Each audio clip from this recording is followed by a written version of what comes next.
on the a nice.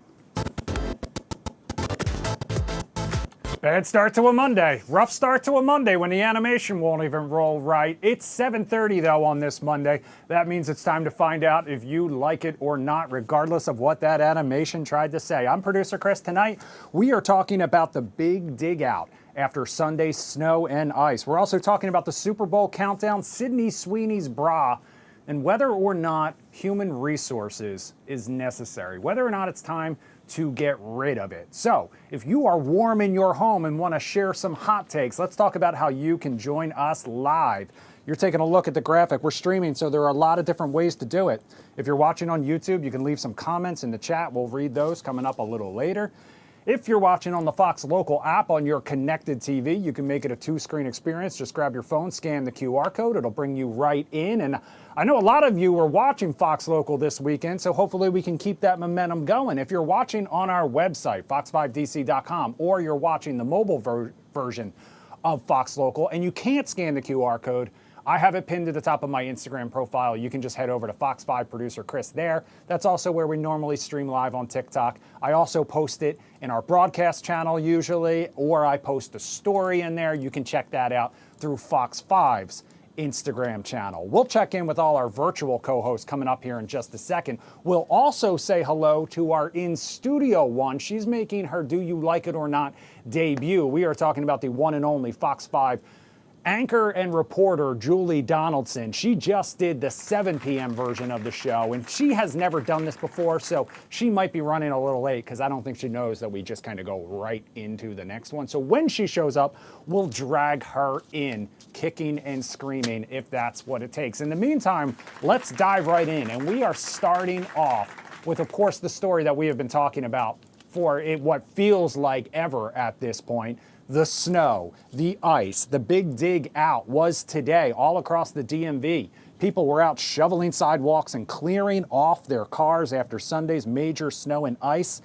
But this story in particular is for anyone out there who has to park on the street, the ones who don't have garages or their own dedicated driveway. Because Baltimore Mayor Brandon Scott is sharing his real feelings about a common habit of Baltimore has made her way over to this streaming pod, as we call it here. Welcome. Congratulations.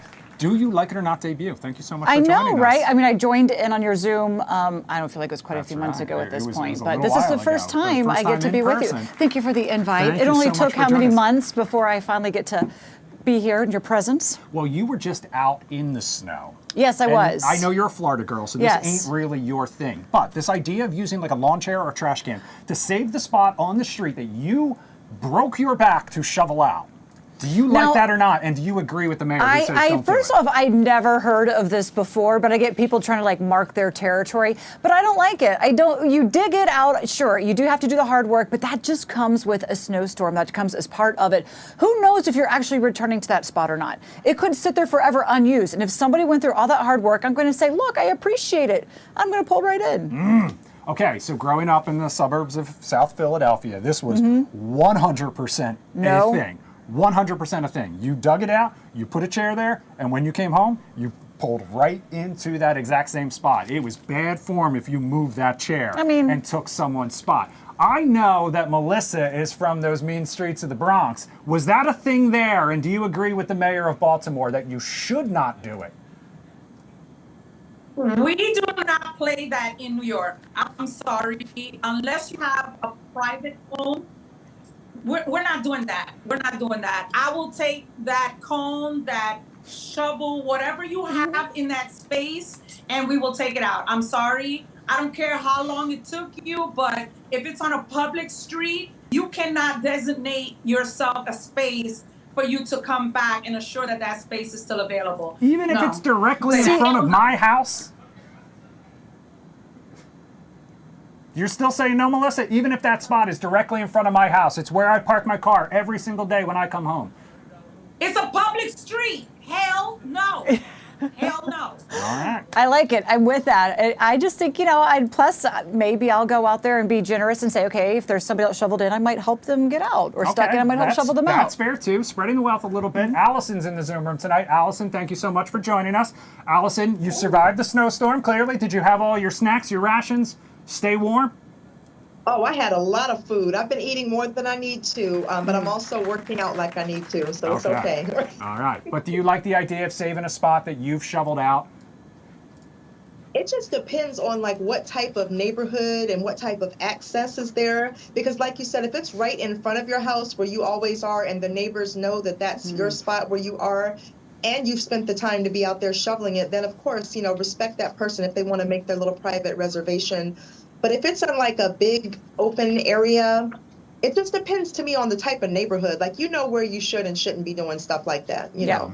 I agree with that. And I think it is too. Like, if I knew that that was always your spot, out of respect, I would be like, nope, you did that. And, I'm like, that is yours. But if it's where cars are constantly switching over in that area, then I think that's a little bit more fair game. I agree with that. When I lived at like 9th and U, I think it would be a hard sell to try to reserve a spot, because every single day was every man for himself looking for a parking spot in that neighborhood. So that would be a little bit more complicated, I think. All right, if you weren't glued to Fox Local yesterday watching snow coverage, you may have been watching the AFC and NFC championship games, which means Super Bowl 60 will be a matchup between the New England Patriots and the Seattle Seahawks, whether you like it or not. But you have to wait for 2 weeks. Just a reminder, that's the worst weekend in sports when you've got to wait. In the meantime, though, you can enjoy the Pro Bowl, right?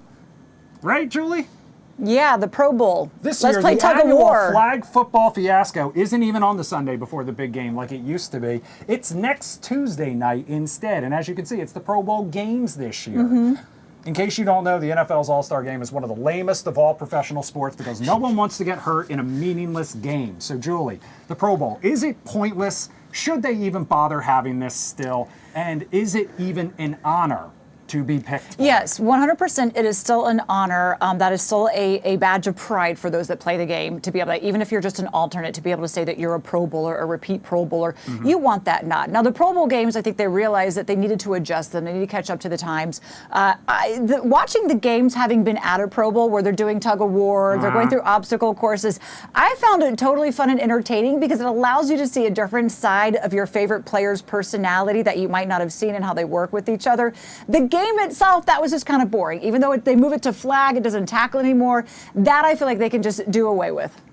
Okay, so the one thing I like about it being flag football these days is, isn't flag football coming to the Olympics? I think this could be an opportunity to kind of see some other, stars out there and what that could look like when it comes time for those summer games. In the meantime, though, it really is just like... Well, flag football is really growing in women's sports. It is becoming one of the fastest growing sports out there, and that women now can get in and play the game. That I love. NFL teams are getting behind this, so it's even growing exponentially with that, and I love seeing that aspect of it. I don't know how much the flag football game from the Pro Bowl really feeds into that, but that's one where it is. It's kind of like it's a douzier. Like, who really wants to watch it? The guys, I don't know that they really want to play in it. They do. They don't want to get hurt. It's too high of a stakes these days. Yeah, I think the NFL honors the award show is more popular at this point than the Pro Bowl. Chad's in the Zoom room tonight. Chad, how'd you make out in the snow, buddy?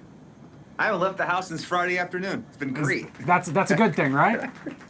Yes, I made a comment that the gyms nowadays are owned by Gen Zs and millennials, so they close for weather. We never closed for weather. Not like in our day, but. Anyways, we were just discussing. We never know when the Pro Bowl is. We never watched it, so maybe we'll try this year. I don't know. We'll give it a shot. Tuesday, February 3rd. Now you know. Tuesday night. That's going to cut into our do you like it or not time, though. No. You can always tune in after the fact Melissa's got Okay. her Giants gear on, so hey, apologies. It wasn't exactly the season you were hoping for, nor was it for the rest of us in the NFC East. But do you like the Pro Bowl? Do you like all-star games in general when it comes to pro sports? No, hell no. I think it's a waste of time. I don't like it. If I want to watch flag football, I'll go watch some other, type of sport on another network. It's completely a waste of time. But congratulations to the Seahawks, because I really wanted them to go to the Super Bowl. It's nice to see, other teams graduating to the next level. But I'm an NFL fanatic, but Pro Bowl to me is just a waste of time. And, if I want to go play flag football, I could do that with my brothers. Okay, fair enough. Freddie's got his E. Go Birds, Freddie. Go Birds. Not our year either. How's it going, Chris and Julie Donaldson? What up? Hey, what's up, Freddie? Freddie, do you I'm like doing the Pro good. Bowl? Great to see you. And also, Pro Bowl. I've heard of Pro Bowl. Not interested. I'd rather just watch the real Super Bowl. Yeah, fair enough. Well, you got a couple weeks to go. Do you like this matchup in the Super Bowl, and who do you think's going to go? Oh, it's hard for me to root for. I got to cover the Patriots. But for a while, they had such a reign there, right, with Bill Belichick and Tom Brady. Yeah. And many people thought that they could never get back there with those two gone. I love Matt Vrabel, what he's doing. He, winning Super Bowls with them as a player, being so defensively stout. Now he's got that team playing some of the best defense out there. He's doing it with a very young quarterback, only one the second youngest to play in a Super Bowl, Drake May. So I love the storylines of what the Patriots are doing for the Seahawks. I love their storyline too. I think Sam Darnold, he's been on 5 different teams as a quarterback, washed up. Nobody wanted him, and here he is playing magnificent, getting the Seahawks to the Super Bowl. Another really stout defensive team. I think the storylines are great for this. It's a matchup of quite a few years ago. I don't remember exactly how many years ago they played there as well. About a decade or something. Like that, But I think. I think it's going to be great. And all the games leading up to this point, for the most part, have been like high drama. They've been That's really for intense. sure. It comes down to the final few plays, who gets that last stop, and that's what you want when you get to the That Super Bowl. second half of the Patriots-Denver game yesterday when the snow moved Now, in. I feel like that's kind of a cop-out because Denver didn't have their quarterback. And I That's think true. that's just a gut-wrenching game for Denver, but it was still a great game in the snow. No question. I love the fact that we got a snow game. I'm just glad that we have a bi-coastal. At least we have one Yeah. team from each coast, and it gives, at least theoretically, something. All right, let's stick with sports since that's your area of expertise. This time we're talking college, though, because your favorite college team's uniform might look a little different next season. The NCAA unearthed another revenue stream when Division I leaders approved patches for uniforms in a move that could generate millions to fund athletic departments. Beginning in August, teams can place up to 2 patches of no more than 4 square inches on uniforms for regular season games. Sports Business Journal reports that research has shown college football and basketball could earn between $500,000 and $12 million for these patches. So, Julie, ads on jerseys in college. Do you I'm like okay this? for it because this is just where the game is going. And to be a competitive school, you have to have all the bells and whistles. You have to have great facilities. You have to be able to pay the players nowadays with the NIL agreement. So there is so much more that goes into this game than just what we used to know it as old conferences where you play them in your region. It's grown so much. And to be able to have that competitive advantage, you have to have the cash for it. This is a way to do that. Although I am still a little concerned, the smaller schools are going to get smaller deals. The bigger schools are going to get the bigger deals. So does this even the playing field a little bit more, or does it make it wider of a challenge between the two of them? I think that's the biggest thing. And how far are we going to go? You've got 2 patches of a certain size, but soon are we going to be just billboards? More than likely that'll be the case. Jim and I were joking earlier. We said it's going to turn into basically like a NASCAR jumpsuit, and the helmet's going to be branded with But NASCAR logos. is some big money. I will tell you, that is some No big, question big there. money. Wonder Bread.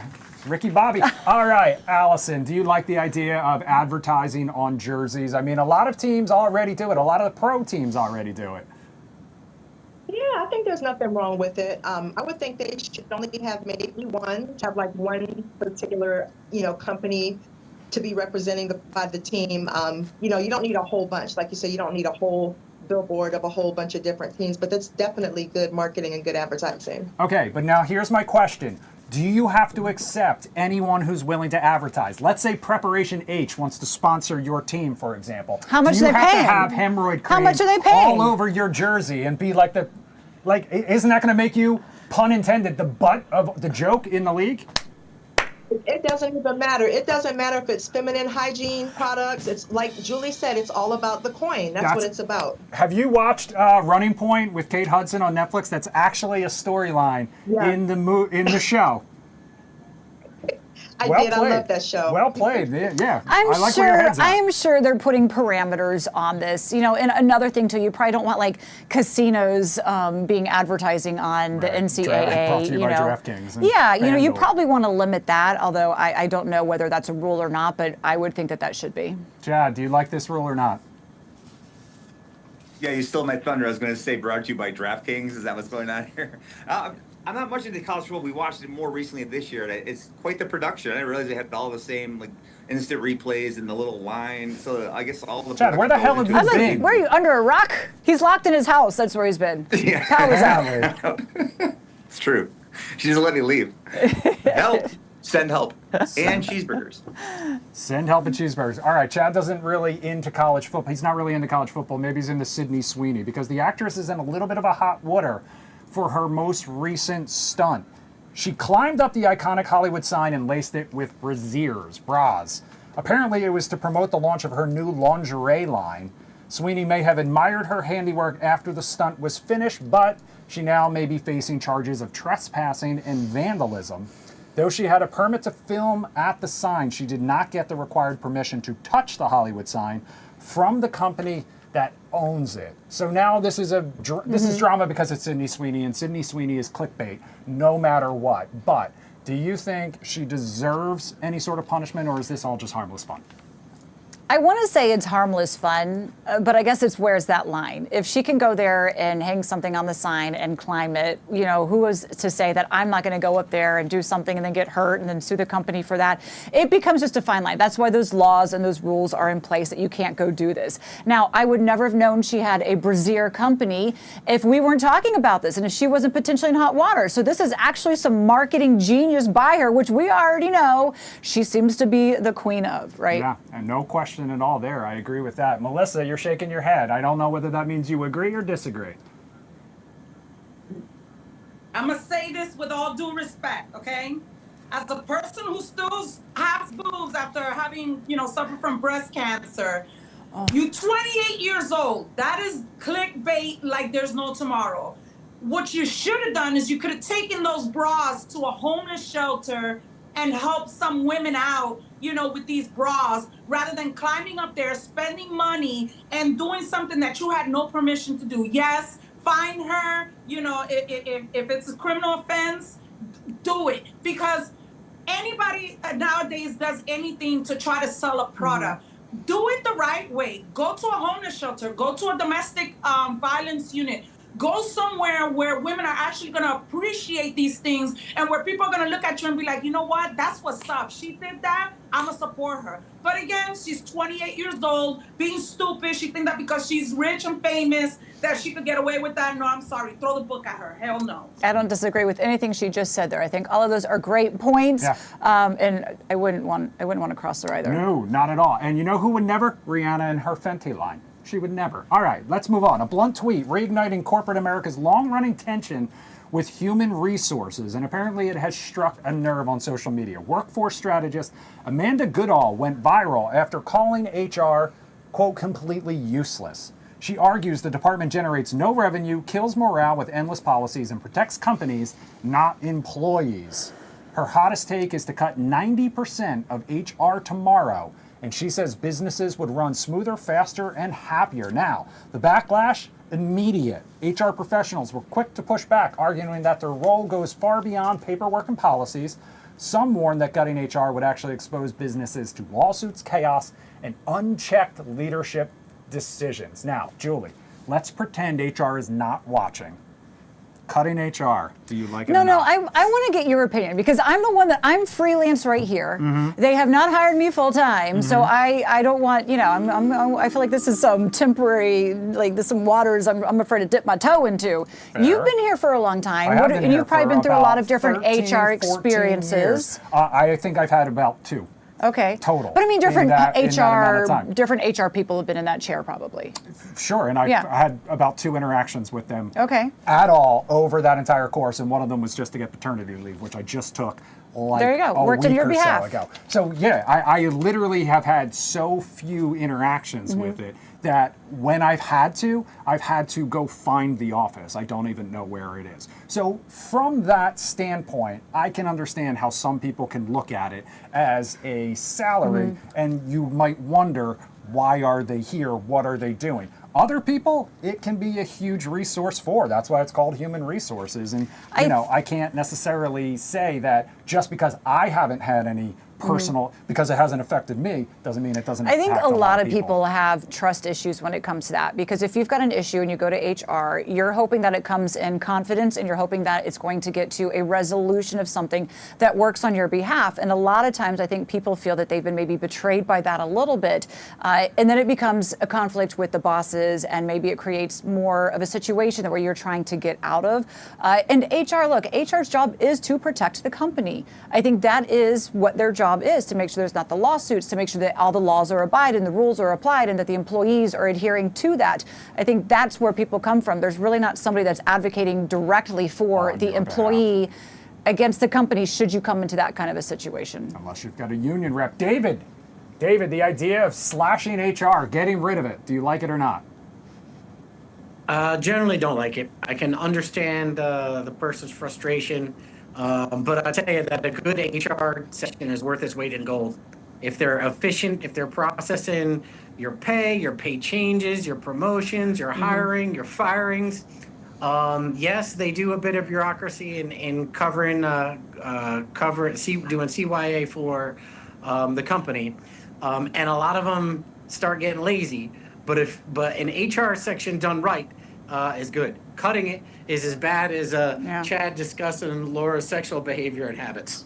Yeah, I do think cutting it will result in more problems than it being there. I don't disagree with that. And I'm sure there's a lot of startups out there where employees have gotten hired. They don't necessarily have that HR department and end up feeling maybe taken a little advantage of. All right, keep the comments coming on all the stories we've talked about so far, but not necessarily Chad and Laura's sex life, like David said. Coming up next, the Girl Scout cookie controversy. Girl Scout? Nope, was not. I was a brownie. Okay. I never crossed the Rainbow Bridge. We'll talk about it on the other side of the break.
All right, welcome back to Do You Like It or Not on this Monday night alongside Julie Donaldson. West Virginia Ben, thank you for all the comments in the YouTube chat. We will check those coming up at the end of the show. But in the meantime, we do want to power on and we do want to talk about that Girl Scout cookie controversy. We know she never became a full-fledged Girl Scout. She got stuck as a brownie. However, Girl Scout cookie season is in full swing apparently, and how kids sell cookies has changed over the years. Not a shock. I don't think anyone's surprised by that. But one woman is calling it out. Parents of Girl Scouts know these days Scouts often get some help from not only mom and dad, but also social media. Now, this woman argues parents posting sales links on their social media pages or even going into the office to sell them for their kids defeats the purpose of teaching kids responsibility. Instead, she recalls her own experience of personally asking people to buy cookies, saying it built confidence and communication skills. While Girl Scouts now use websites for sales, critics say it still shifts the work to parents, and this is sparking a discussion online. So Julie, getting mom or dad and social media to help you sell cookies. Do you like this or not, or do you think it needs to go back to the days of knocking on doors? And can we even really do that anymore?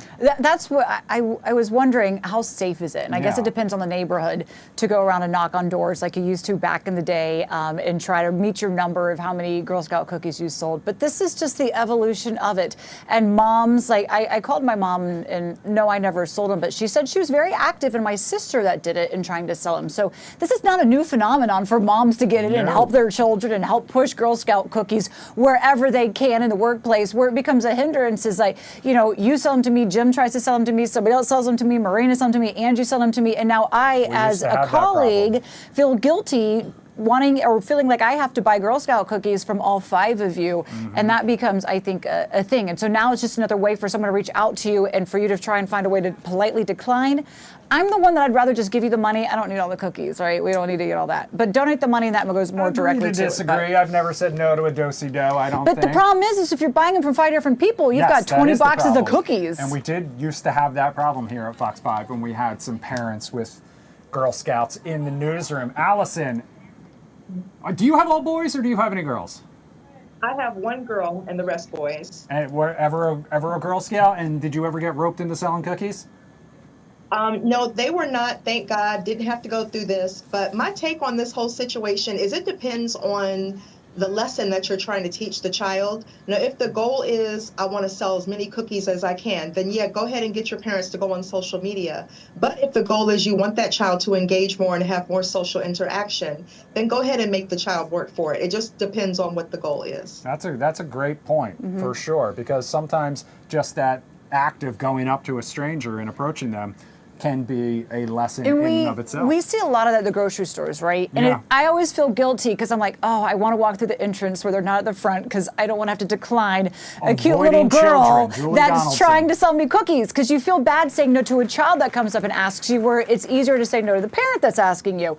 But I do think it teaches somebody, like it teaches them business skills, it teaches them to step outside themselves, it teaches them rejection as well. So, I mean, I love the point that she brought up there. I also love the fact that sometimes they get you because you're like, you used to be able to be like, oh, I don't have any cash, and now they're like, that's fine, you got a QR code right here you can scan and you can just pay for it that way. All right, we're going to move on to our last story. Valentine's Day, a little over 3 weeks away, and if you don't have plans, consider this: a nice date night at Waffle House. They are now accepting reservations for the Day of Love, which is just a few weeks away. It's actually the only day people can call in advance to book a table at Waffle House. More than 218 of its locations will transform into a romantic night for 2. You can make a reservation on the Waffle House website or by calling. They are serving up a Valentine's Day themed menu along with the regular menu. So Julie, are you a Waffle House fan to begin with, A, and B, would you be okay with a romantic date night reservation at one? Do you really need to ask me that question? I knew the answer. I actually joked with Jim that I already knew she was going to say no to this one. No, hell what no, are we doing? It's Valentine's Day. You're going to put like a heart cloth over a picnic table and say this is romantic, and let's have some fried eggs and some hash browns smothered with like onions and cheese and say this is no. Look, I'm all for them doing the marketing, and I'm all for them trying to make a day special, and maybe there are some people out there where this is for them, but no, for me, it's not going to happen. But I'm not a girl that probably goes to Waffle House to begin with. And you know what? On my Valentine's Day, there better be a nice glass of wine or some champagne or a mimosa, something. Yeah, I agree with that part, at least. I've never even been to a Waffle House. Chad and Laura, Valentine's Day plans. I know you guys kind of eschew, the traditional, but do you guys like the idea of doing it at a Waffle House? Well, I guess since you called it out, and knowing that she's never gone, I guess this kind of spoils the surprise. I did make reservations for Laura and I to go at the Waffle House. Hey, surprise! Congratulations to the happy couple. Her reaction, woo, woo. Yeah. She's like, okay, so that's breakfast. Where's dinner? No, Chad, I like continuing. it. I went there once. She's never been. I've never been. Yeah. I'd like to go. I've never been either, and I honestly do have sort of a little bit of a perverse curiosity of what it's like. I've only ever been to like an IHOP. Well, Chad, congratulations. Disappointing Laura once again. Julie, thank you so much for joining us. Here Yeah, on glad Do to You be Like It here. or Not. You're We'll see if welcome back. we'll see if I get invited back. Anytime. Fox 5 News at 8 coming up next. No Live Zone primetime tonight. We have a special coming up at 9 o'clock for producer Jim. I'm producer Chris. Have a great night. We'll see you tomorrow.